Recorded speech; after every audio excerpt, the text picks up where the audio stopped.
Back to my class. कैसे हैं आप लोग? आई होप आप सभी बहुत अच्छे होंगे। दोस्तों, आज हम करने जा रहे हैं बेसिस ऑफ अकाउंटिंग। यस, एक थ्योरी सब्जेक्ट है, थ्योरी टॉपिक है, बट आपके लिए बहुत इंपॉर्टेंट होने वाला है। So let's start. आज जो टॉपिक हमने स्टार्ट कराया हुआ है बेसिस ऑफ अकाउंटिंग। जब भी हम अकाउंटिंग करते हैं तो उसको दो पार्ट में कैटेगराइज करते हैं। दो पार्ट में कैटेगराइज करने का क्या मतलब है? इसका मतलब है या तो हम उसको कैश बेसिस पे रिकॉर्ड करेंगे या हम उसको एक्यूरेट बेसिस पे रिकॉर्ड करेंगे।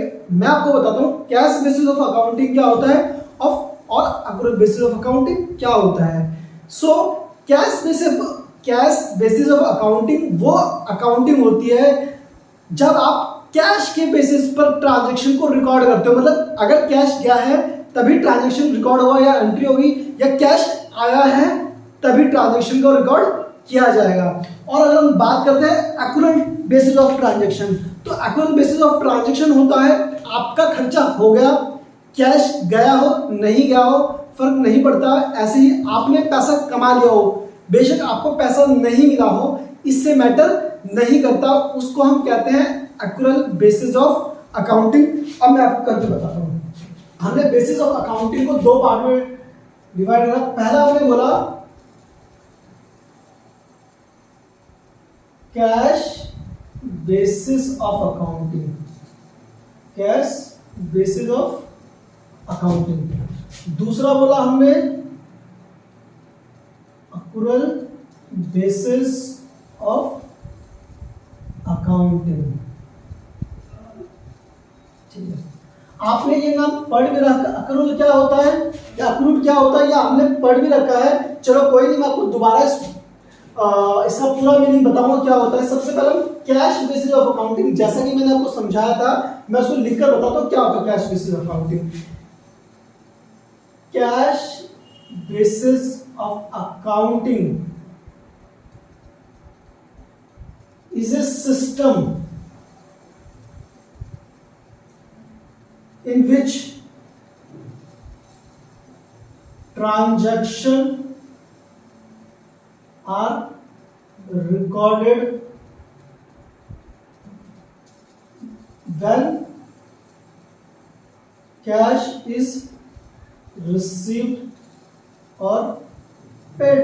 सिंपल सा, तभी ट्रांजैक्शन को तभी रिकॉर्ड करा जाएगा जब क्या होगा, या तो कैश रिसीव हुआ होगा या कैश पे करा होगा।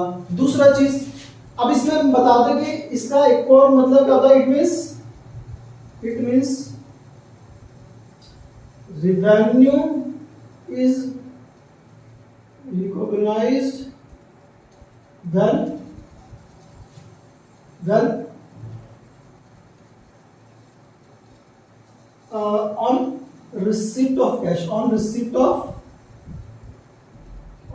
of cash, or expenses and expense is recognized on payment of cash, simple सा बात। जब आपको पैसा मिलेगा तभी आप उसको रिवेन्यू मानेंगे, और खर्च एक्सपेंस कब रिकॉर्ड होगा, जब आपने पेमेंट करी हो, मतलब आपके पास से पैसा गया हो। अब हम बात करते हैं accurate basis of accounting. It is a system in which transaction are recorded when entered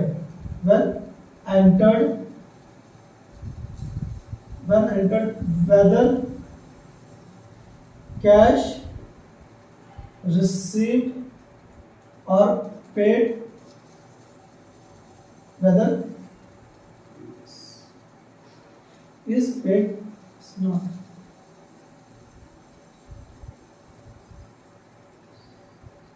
is not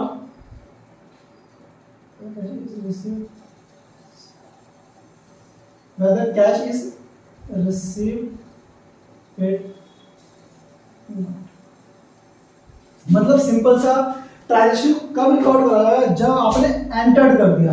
enter कर दिया मीन्स मैं आपको एक एग्जांपल के साथ बताने की कोशिश कर रहा हूं, जैसे क्रेडिट सेल। क्रेडिट सेल हो गया। अब मुझे बताओ क्या इसमें आपके पास पैसा आया, पैसा नहीं आया, अगेन आपकी इनकम जनरेट हो गई है। तो इस पर अगर मैं पॉइंट बताऊं, it means revenue is recognized when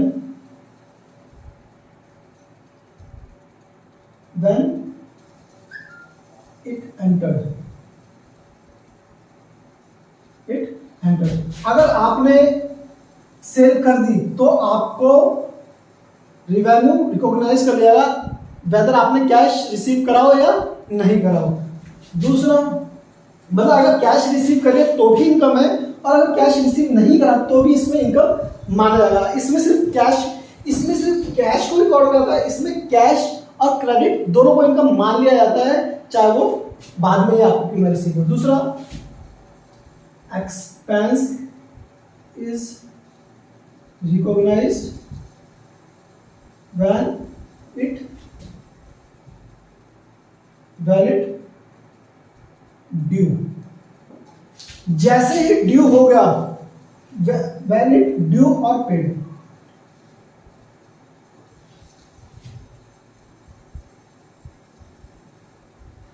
भाई रिवेन्यू तभी मान ली तो या तो आपने एंटर कर दिया या रिसीव कर लिया। मतलब अगर आपने क्रेडिट सेल करा तो भी आपकी इनकम है, और आपने कैश सेल करा तो भी आपकी इनकम है।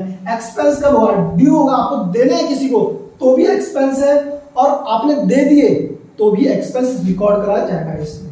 ठीक है, ओके। अब मैं आपको एक एग्जांपल से समझाता हूं कि एक एग्जांपल लेते हैं। For example during the financial year 2023-24 Shyam has had cash sale 2,50,000 and credit sale is 2 lakh. His total expense 3 lakh, out of which 1,80,000 is cash expense. Calculate net income. अब देखो ये क्वेश्चन हम इसका answer दोनों में करेंगे। दोनों में देखो कैसे इसका आंसर बदल जाता है। क्या है आपको ड्यूरिंग द फाइनेंशियल ईयर 23-24 में क्या हुआ है, श्याम है कोई, उसने क्रेडिट सेल कराया 2.5 लाख का, और उसने कैश सेल करा 2.5 लाख का, क्रेडिट सेल कराया 2 लाख का। उसका टोटल एक्सपेंस हो गया 3 लाख का, आउट ऑफ जिसमें से 1,80,000 कैश खर्चा है। तो नेट इनकम फाइंड करो। सबसे पहले मैं आपको बताता हूँ किसमें, आपको मैं बताता हूँ पहले इसका answer cash basis of accounting में। देखो कैश बेसिस ऑफ अकाउंटिंग में क्या हुआ, कैश बेसिस ऑफ अकाउंटिंग में अब मैं आपका सॉल्यूशन दे रहा हूँ। यहां पर आपका सॉल्यूशन होगा, सॉल्यूशन 2 पार्ट में करेंगे सॉल्यूशन। एक तो हम किसके बेस पे करेंगे, कैश बेसिस ऑफ अकाउंटिंग, और दूसरा होगा सॉल्यूशन इसका accrual basis of accounting, accrual basis of accounting. अब बात करते हैं, देखो जब हम कैश बेसिस में करेंगे सिर्फ कैश के एक्सपेंसेस को लिया जाएगा, कैश के एक्सपेंसेस और इनकम को लिया जाएगा। जैसे रिवेन्यू, बात करें रिवेन्यू की, तो रिवेन्यू कैश सेल कितना, सिर्फ कैश सेल को लेंगे तो कैश सेल है हमारे पास 2.5 लाख, ठीक है। अब हमारे पास एक्सपेंसेस कितने हैं, तो कैश में अगर एक्सपेंसेस की बात करें 1,80,000 हमारे पास क्या है, कैश एक्सपेंसेस। तो इसका मतलब हमारे पास नेट इनकम कितनी हो गई है, नेट इनकम हमारे पास हो गई है कितनी, 70,000। नेट इनकम हो गई हमारे पास 70,000। एक मिनट, सॉरी, कैश इनकम हमारे पास हो गई है 70,000। ये हो गया हमारी नेट इनकम। अगर हम बात करें एक्यूरेट बेसिस ऑफ अकाउंटिंग, तो यहां पर रिवेन्यू क्या होगा हमारे पास, यहां रिवेन्यू और कैश सेल प्लस में क्रेडिट सेल, तो दोनों को मिला के हमारे पास 2.5 लाख और 2 लाख, कितना 2.5 लाख और 2 लाख, जो हमारे पास 2.5 लाख प्लस में 2 लाख, तो आप पाओगे 4,50,000, 4,50,000।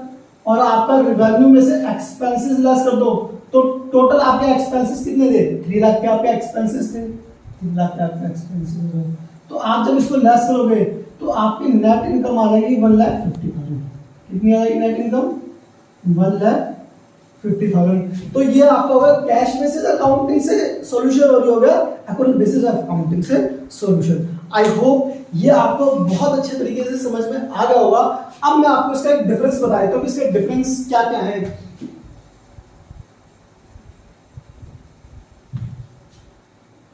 सबसे पहला डिफरेंस जो होगा हमारे पास accurate basis of accounting, accurate basis of accounting.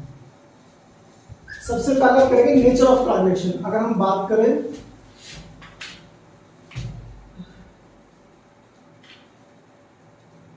Cash basis of accounting,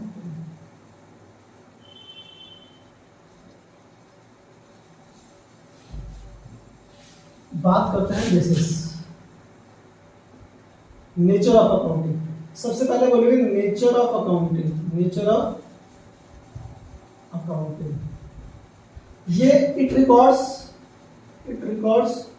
only cash basis of accounting, cash basis of, यहां पर सिर्फ it records only cash transaction, it records cash and credit both transaction.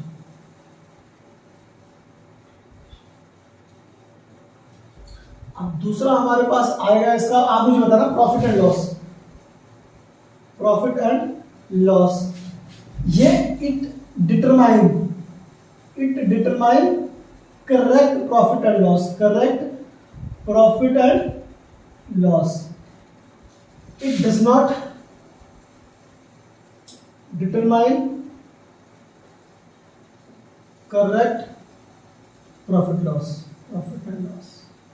देखो क्योंकि इसमें हम सारे अपने expenses को रिकॉर्ड करते हैं, चाहे वो कैश में हो चाहे वो खर्चा हुआ बट हमने पे नहीं करा है, बट उस पीरियड का तो वो एक्सपेंस होता है, तो इसमें ज्यादा एक्यूरेट चांस होते हैं प्रॉफिट एंड लॉस के, और इसमें एक्यूरेट नहीं होता क्योंकि इसमें आपने सारे खर्चे रिकॉर्ड नहीं करे। ठीक है, सो अब हमारे पास आएगा रिलायबिलिटी। अगर आप बात करो रिलायबिलिटी किसकी ज्यादा होगी, it is less reliable, it is less reliable.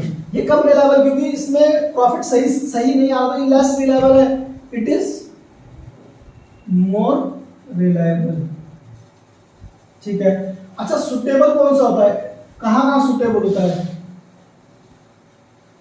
It is suitable for non for profit organisation, non for profit organisation. इनको वहां पर करा जाता है जो नॉट फॉर प्रॉफिट ऑर्गेनाइजेशन होते हैं, जैसे सर्विस, जो सिर्फ सर्विस पर्पस के लिए, जैसे आपका होगा चैरिटेबल, जैसे आपका होगा चैरिटेबल इंस्टीट्यूशन, जो चैरिटी वगैरह करते हैं उनको पैसा मिलता है और पैसा देते हैं, उनका ये कैश का ही सारा काम होता है। Institution, clubs, school. मैं बता दूं ये जितनी भी ऑर्गेनाइजेशन होती है, चैरिटेबल ट्रस्ट क्या करती है, इन पे डोनेशन मिलता है और ये लोग कैश में हेल्प करते हैं। यहाँ पर इसलिए बहुत कम चांसेस होते हैं कि इनमें क्रेडिट पर या अप्रूवल या आउटस्टैंडिंग अमाउंट चार्ज हो। अब बात करते हैं, it is suitable for business organisation, business organisation, ये बिजनेस ऑर्गेनाइजेशन पे सुटेबल करता है। अब आते हैं, ये हमारे पास फर्स्ट पॉइंट हो गया था, ये हमारे पास सेकंड, ये हमारे पास थर्ड, ये हमारे पास फिफ्थ। अब फिफ्थ में जैसे मैं पूछता हूं आपसे, outstanding expense, prepaid expense, accrued income, income received in advance, income received in advance. अब मैं आपको समझाता हूं एक एक करके क्या क्या होते हैं आउटस्टैंडिंग एक्सपेंस, प्रीपेड एक्सपेंस। सबसे पहला outstanding expense, outstanding expense. Outstanding expense कौन सा एक्सपेंस होता है? ये वो एक्सपेंस होता है जो आपने कर दिए हैं, मतलब आपने खर्चा कर लिया है बट उसके लिए आपने पेमेंट नहीं करी। जैसे आपने अपने पास किसी को एक महीने के लिए किसी से काम कराया, पूरा महीना हो गया, अब वो आपके ऊपर ड्यू हो गया है बट आपने पे नहीं करा, एक्सपेंस ड्यू, बकाया हो गया but not paid, but not paid. मतलब आपके ऊपर खर्चा बकाया है, आपने पे नहीं करा है, ऐसे खर्चे को कहते हैं आउटस्टैंडिंग एक्सपेंस। मतलब खर्चा हो गया बट आपने उसके लिए पैसे नहीं दिए सामने वाले को। अब इसके अंदर दूसरा हम करेंगे प्रीपेड एक्सपेंस, प्रीपेड एक्सपेंस मतलब एक्सपेंस, आप expense incurred in advance, expense incurred in advance. Simple सा इसमें क्या होगा, आपने खर्चे कर दिए हैं एडवांस में। आप मुझे बताना ऐसे कौन से खर्चे होते हैं जो आप एडवांस में करते हो। आपने कभी ना कभी प्रीपेड रिचार्ज करवाया होगा, तो प्रीपेड रिचार्ज क्या होता है, आपने आज प्लान कर लिया कि आपको पूरे मंथ का चाहिए, पूरे ईयर का चाहिए, आपने पहले खर्चे कर दिया, अब वो आपका चलता रहेगा पूरे साल तक। मतलब ऐसे खर्चे जो आप एडवांस में कर देते हो होते हैं प्रीपेड एक्सपेंस। अब आता है अक्रूड इनकम, अक्रूड इनकम हो गया income earn but not received, income earn but not received, but not received means आपने पैसा कमा लिया है बट आपको मिला नहीं, मतलब आपने किसी के लिए काम कर दिया बट उसका पैसा नहीं मिला आपको, तो ये होता है अक्रूड इनकम। अब इन लास्ट में होता है आपका income received in advance, last में हो गया आपका income received in advance. Simple सा होता है आपका इनकम रिसीव्ड, इनकम रिसीव्ड कर लिया है, which is not earned, which is not earned, which is